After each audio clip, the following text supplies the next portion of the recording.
এই যে তোমাকে বাজার থেকে যা যা আনতে বলেছি সব মনে আছে তো? মনে থাকবে কি থাকবে না জানি না, তাই আমি কাগজে একটা ফর্দ বানিয়ে নিয়েছি। গোপাল দাদা, পুটির মায়ের দাঁতের যন্ত্রণাটা আরো বেড়েছে। কাল সারা রাত যন্ত্রণায় ছটফট করেছে। আমাদের বৈদ্যমশাই দাঁতের শল্য চিকিৎসা শিখতেই বাইরে গেছেন, আজকের মধ্যেই আশা করি চলে আসবেন। কিন্তু ও যে আর পারছে না। শোনো, তুমি একটা তুলোর মধ্যে লবঙ্গ তেল দিয়ে পুটির মায়ের যে দাঁতে ব্যথা হচ্ছে তার গোড়ায় রাখো। বৈদ্যমশাই এলে আমি তোমাদের বাড়িতে যেতে বলছি। আচ্ছা গোপাল দাদা। যাই, বাজার থেকে চটপট ঘুরে আসি, এরপর আবার রাজসভায় যেতে হবে।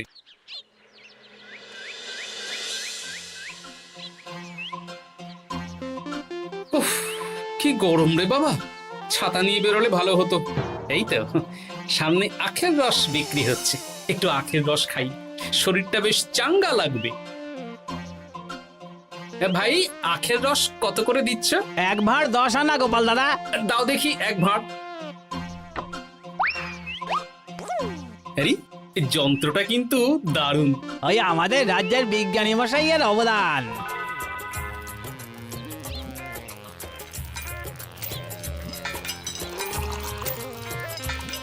এই নাও গোপাল দাদা।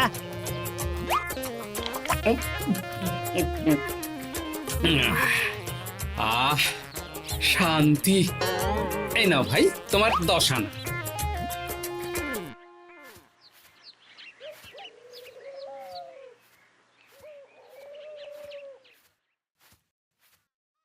কি রাজবৈদ্য, এই ফিরছ নাকি?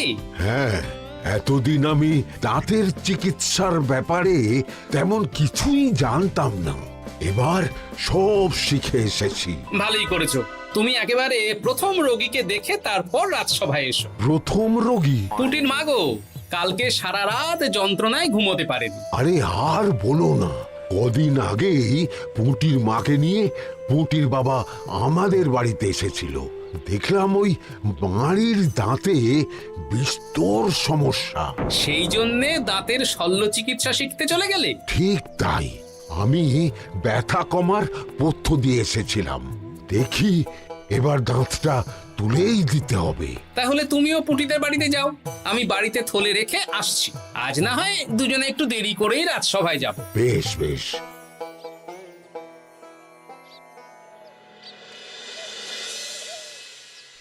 দেখুন মহারাজ, দেখুন আজকে রাজবৈদ্য আসেনি আর ওদিকে গোপালও ডুব দিয়েছে। এই আনন্দে আমাদেরও ছুটি দিয়ে দিন মহারাজ। কি আনন্দে? এই গরমে বাড়ি বসে একটু আমপানার শরবত খাবো আর ঘুমবো। রাজ্যের সেনাপতি যদি বিশ্রামের কথা বলি তাহলে আমার আর কিছুই বলার নেই।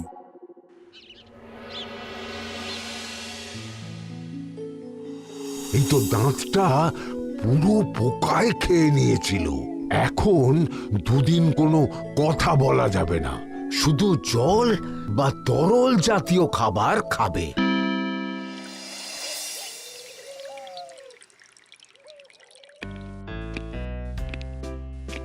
ওই তো গোপাল আর রাজবৈদ্য দুজনে একসাথে রাজসভায় ঢুকছে। রাজবৈদ্য মশাই ওনার জীবনের প্রথম শল্য চিকিৎসা করছিলেন, তাই আমিও দেখছিলাম। তা কি রাজবৈদ্য, সফল হয়েছো? হ্যাঁ মহারাজ, পুঁটির মায়ের একটা মাড়ির দাঁত পোকায় খেয়ে নিয়েছিল, সেটাই তুলে দিলাম। ভালোই হলো, আমাদের রাজ্যে কোনো দাঁত তোলার বৈদ্য বা চিকিৎসক ছিল না। এখন তুমি সাধারণ রোগ ব্যাধি নিরাময়ের সাথে সাথে দাঁতের চিকিৎসাও করবে। কিন্তু মহারাজ, একটা যে সমস্যা আছে। আবার কি সমস্যা? আমি যে দাঁতের শল্য চিকিৎসা করি এটা তো আর রাজ্যবাসী জানে না, তাই কতজন আর আমার কাছে আসবে সে নিয়ে আমার সন্দেহ আছে। মানে তুমি চাইছো যাতে তোমার কাছে বেশ কিছু রোগী তাড়াতাড়ি আসুক, যাতে তুমি অনুশীলনও করতে পারো, তাই তো? একদম ঠিক ধরেছেন মহারাজ, কাজ না করলে হাত পাকাবো কি করে? তাহলে ঢেড়া পিটিয়ে বলে দিলেই তো হয়। এতে তেমন ভালো কাজ হবে বলে মনে হয় না। তা তুমি কি বলতে চাইছো গোপাল? প্রচার হবে, কিন্তু একটু অন্যভাবে। কিভাবে? আজ বিকেলে আমি রাজবৈদ্যর হয়ে প্রচার করব, শুনে নেবেন। বেশ। শুনুন শুনুন শুনুন, আমার আমাদের কৃষ্ণনগরের রাজবৈদ্য এখন দাঁতের শল্য চিকিৎসাও করছেন। যারা যারা আমাদের রাজবৈদ্যের কাছে দাঁত তোলাবেন তাদের দাঁত তোলার পরে দুদিন কোনো শত্রু থাকবে না। চিকিৎসার সময় সকাল 7টা থেকে সকাল 10টা পর্যন্ত।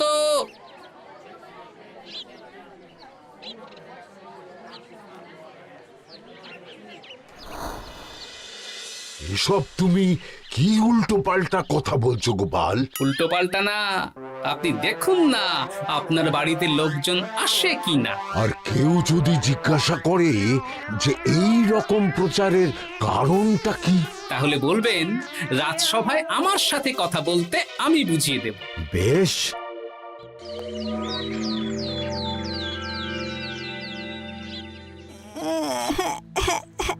তোকে বারবার বলি এত মিষ্টি গুড় কাঠি খাস না।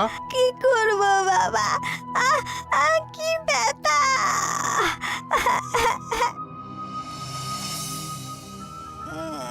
বাড়ি আছেন নাকি বৈদ্যমশাই? হ্যাঁ, আছি আছি। এই আমার ছেলেটার না দাঁতে খুব ব্যথা দুদিন ধরে। দেখছি। তা আপনাকে তো এই রাজ্যে আগে দেখিনি। আমি পাশের রাজ্য থেকে আসছি। শুনলাম আপনার কাছে দাঁতের শল্য চিকিৎসা করালে আগামী দুদিন কোনো শত্রু থাকবে না। ঠিকই শুনেছেন। বেশ, তাহলে বলুন কেন থাকবে না? আগে চিকিৎসাটা করি, তারপর বলছি।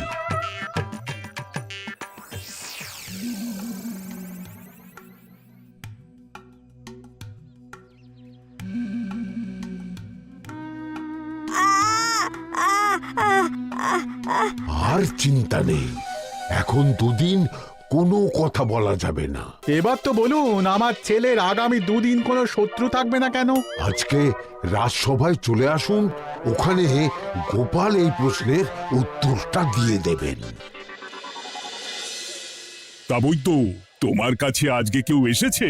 সকাল সকাল দাঁত তুলে এলাম মহারাজ। বাবা, একদিনের প্রচারই এই ব্যাপার? মহারাজ, মহারাজ, বাইরে কয়েকজন অপেক্ষা করছে, তারা গোপাল দাদার থেকে কিছু জানতে চায়। তাদের ভিতরে আসতে বলো।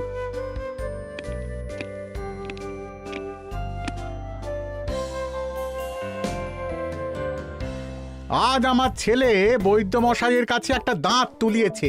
আমি জানতে চাই প্রচার অনুযায়ী আমার ছেলের নাকি আগামী দুদিন কোনো শত্রু থাকবে না, সেটা কেন বলা হয়েছে? বলতে পারি, কিন্তু কথা দিতে হবে। এই কারণটা বাইরে আর কাউকে বলা যাবে না। বেশ, বলবো না। বাংলায় একটা প্রবাদ আছে, বোবার শত্রু নেই। মানুষ সাধারণত কথার বিনিময়ে মতবিরোধ, বিবাদ বা শত্রুতা করে।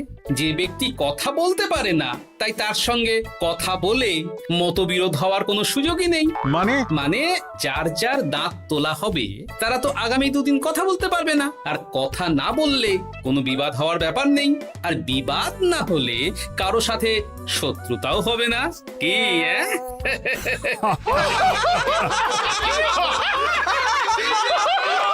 এই জন্যই তুমি হাসির রাজা গোপাল ভাঁড়।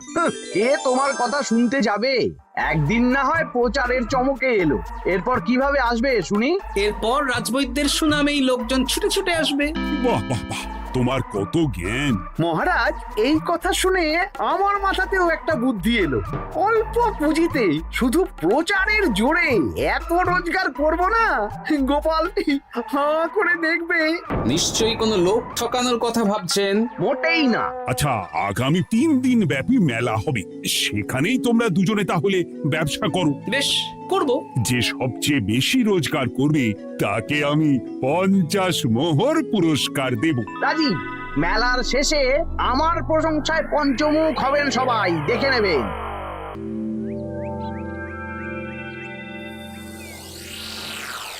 খুব তো বড় মুখ করে বলে এলেন যে ব্যবসা করবেন মেলার মাঠে।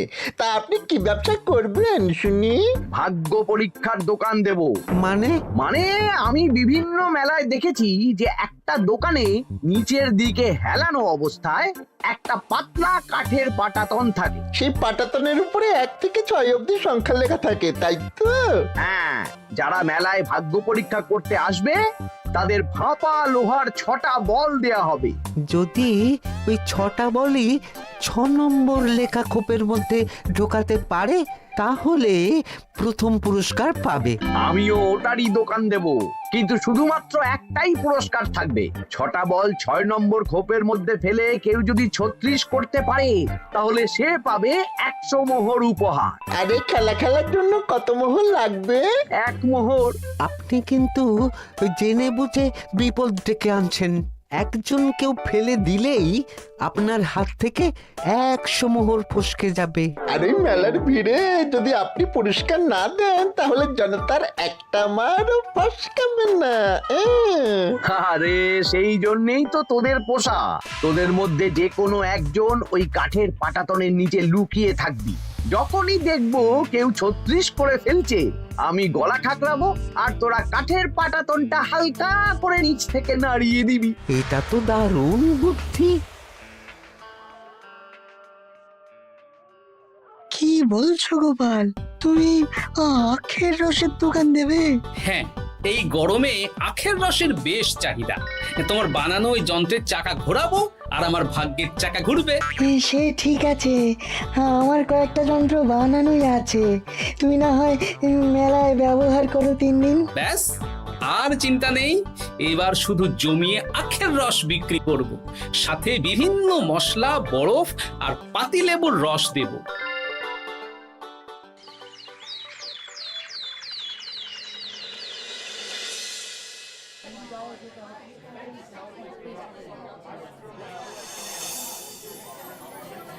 এই দোকানের পানীয় খেয়ে মন হবে বশ।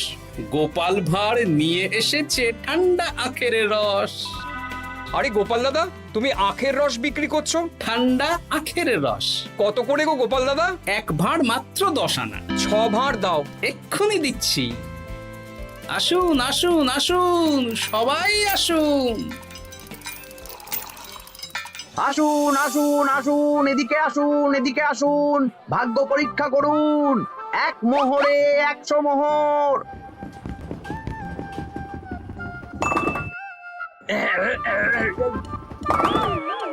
ভাগ্য পরীক্ষা করুন। মন্ত্রী মশাই বলেন কি 1 মোহরে 100? তুমিও ভাগ্য পরীক্ষা করাবে নাকি? একবার বাজিয়ে দেখতে দোষ কি? দাও, আখের রস খেয়ে বরং চলে যাই। এই তো হয়ে এসেছে। এই নাও, ধরো।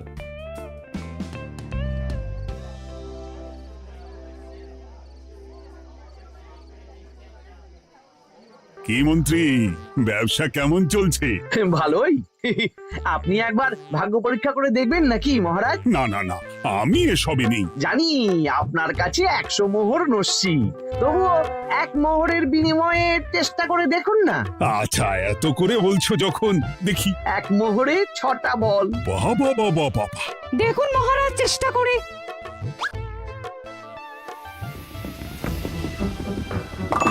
এই তো একটা 6 পড়েছে, আবার চেষ্টা করুন। জয় মা জয় মা। আবার 6। সাবাস। দেখুন হয়ে যেতে পারে, আর তো মাত্র 4টে বাকি। দেখি তৃতীয়টা। আরে পাস, আবার 6। নিন খেলুন। এই যা, হলো না। আরেকবার প্রথম থেকে চেষ্টা করবেন নাকি মহারাজ?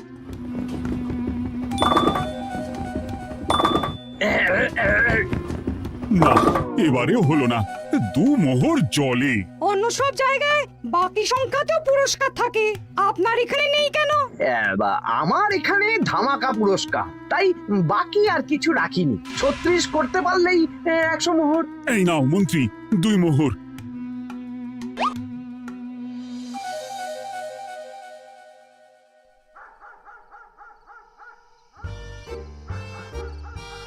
কি মন্ত্রী মশাই, আর তো মেলায় লোকজন নেই, বাড়ি যাবেন না?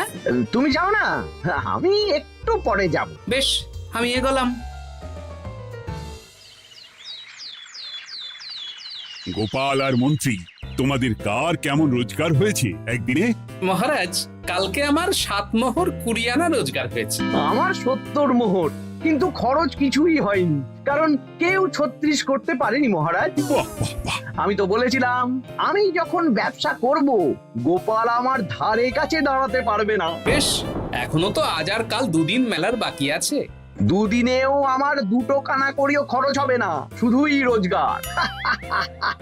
গোপাল যতই প্রচার করুক আর যতই ভালো আখের রস বানাক না কেন, আমার ব্যবসাকে টপকাতে পারবে না। ঠিক আছে, আজকে আমি একবার ভাগ্য পরীক্ষা করে দেখবো।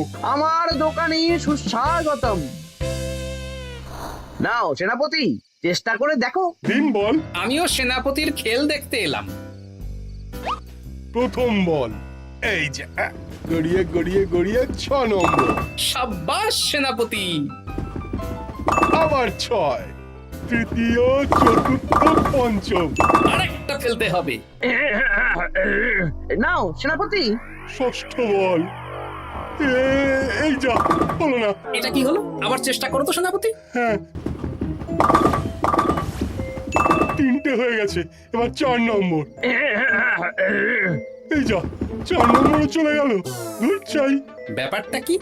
মন্ত্রী মশাই গলা খুসখুস করার পরের বলটাই পরপর দুবার অন্য ঘরে পড়ল। নিশ্চয়ই কোনো রহস্য আছে। না, আজকে রাতে ব্যাপারটা দেখতে হবে। চলুন মন্ত্রী মশাই, পুরো মাঠ ফাঁকা, একা একা মশা মারবে নাকি? আমি পরে যাব, তুমি যাও তো। বেশ। ব্যাপারটা কি? আমাকে তো নজর রাখতে হচ্ছে। না, একটা গাছের পিছনে লুকিয়ে পড়ি, মন্ত্রী মশাই গেলে ওনার পিছু নেব। দেখুন মন্ত্রীমশাই, পরপর 2 দিন আমি পাটাতনের নিচে ছিলাম। আগামীকাল ঘটাকে থাকতে বলুন।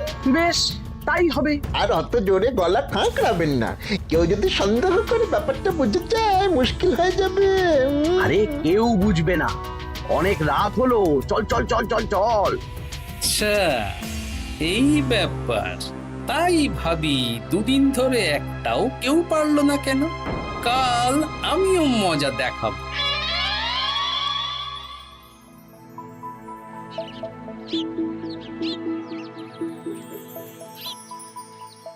বাবা চলে এসেছেন দেখছি। এত চাহিদা না আমার এই ভাগ্য পরীক্ষার, তাই আগে আগে চলে এসেছি। মন্ত্রীমশাই, আপনাকে মহারাজ এক্ষুনি ডাকছেন। এখন কেন? সে তো জানি না, চলুন।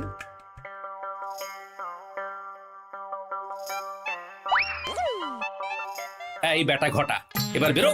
এ কি গোপাল দাদা, তুমি? হ্যাঁ আমি। খুব চালাক ভেবেছিস না? মন্ত্রী মশাইয়ের খেলা আজকে শেষ। প্রহরী, একে ধরে নিয়ে যাও।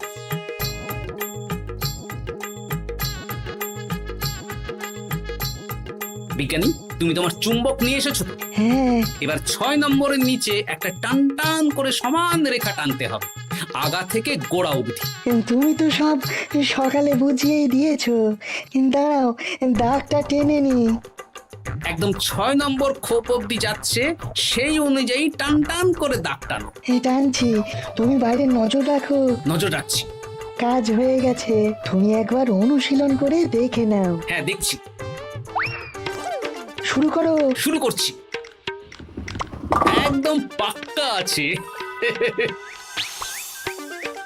দূর, কেউ ডাকেনি, অকারণে সময় নষ্ট করলো। কতগুলো খদ্দের ফিরে গেছে কে জানে। কি হলো মন্ত্রী মশাই, এত রাগ কিসের? রাগ হবে না, ওরই বেটা আমার সাথে মজা করছিল। বেশ অনেকজন খদ্দের ফিরে গেল, আমার কত ক্ষতি হয়ে গেল। আমি খেলে আপনার ক্ষতিপূরণ দিতে পারি। কি, তুমি খেলবে? হ্যাঁ, ভাগ্য পরীক্ষা করতে দোষ কোথায়? ওই তো বেশ কয়েকজন সভাসদেরা আসছেন, সবার সামনেই খেলবো। তাহলে শুরু করি। হ্যাঁ, শুরু করো। এই বল যা, 6 নম্বরে যা। আরে বাস, গোপালের ফেলাপল তো গড়ালো না, সোজা 6 নম্বরে চলে গেল। এই দেখুন, আবার যাবে। বলকে আমি বলবো, বল কথা শুনবে। এই বল যা তো, 6 নম্বরে যা। আবার 6, আবার 6। আবার 6। কি, এটা কি হচ্ছে?